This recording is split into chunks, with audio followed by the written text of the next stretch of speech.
Job 35. Elihu condemns Job. And Elihu answered and said, Do you think this to be just?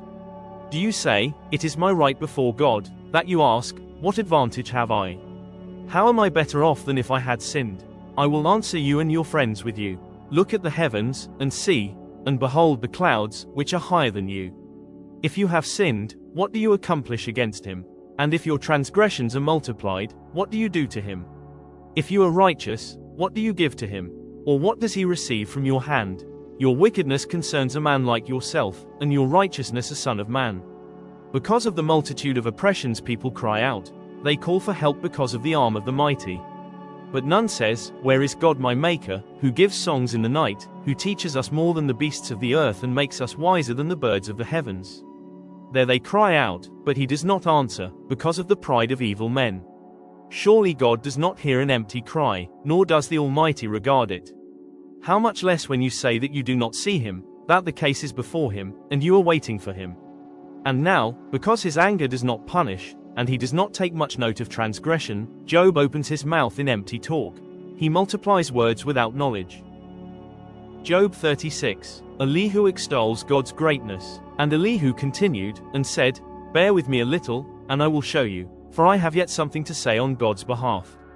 I will get my knowledge from afar and ascribe righteousness to my Maker. For truly my words are not false. One who is perfect in knowledge is with you. Behold, God is mighty, and does not despise any. He is mighty in strength of understanding. He does not keep the wicked alive, but gives the afflicted their right. He does not withdraw his eyes from the righteous, but with kings on the throne he sets them forever, and they are exalted. And if they are bound in chains and caught in the cords of affliction, then he declares to them their work and their transgressions, that they are behaving arrogantly.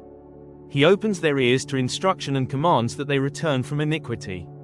If they listen and serve him, they complete their days in prosperity, and their years in pleasantness.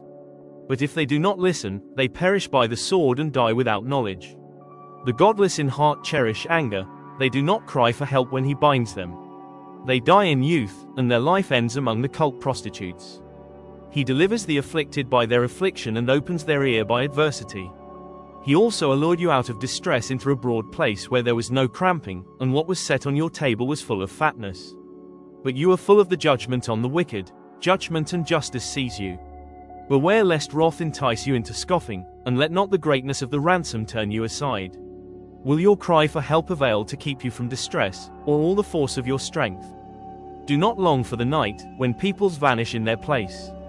Take care, do not turn to iniquity, for this you have chosen rather than affliction. Behold, God is exalted in his power, who is a teacher like him? Who has prescribed for him his way, or who can say, You have done wrong?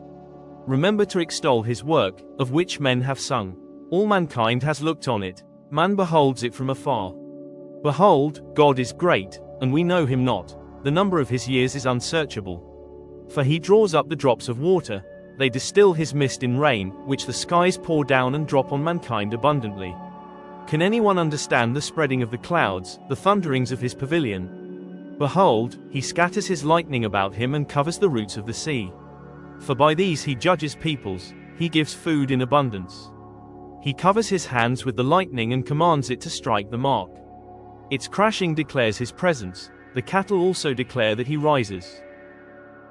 Job 37. Elihu proclaims God's majesty. At this also my heart trembles and leaps out of its place.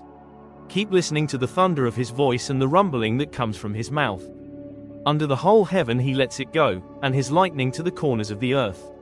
After it his voice roars, he thunders with his majestic voice, and he does not restrain the lightnings when his voice is heard.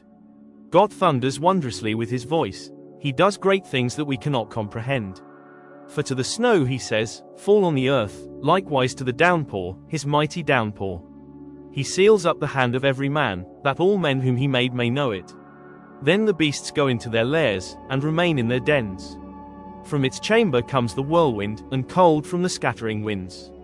By the breath of God ice is given, and the broad waters are frozen fast. He loads the thick cloud with moisture, the clouds scatter his lightning. They turn around and around by his guidance, to accomplish all that he commands them on the face of the habitable world.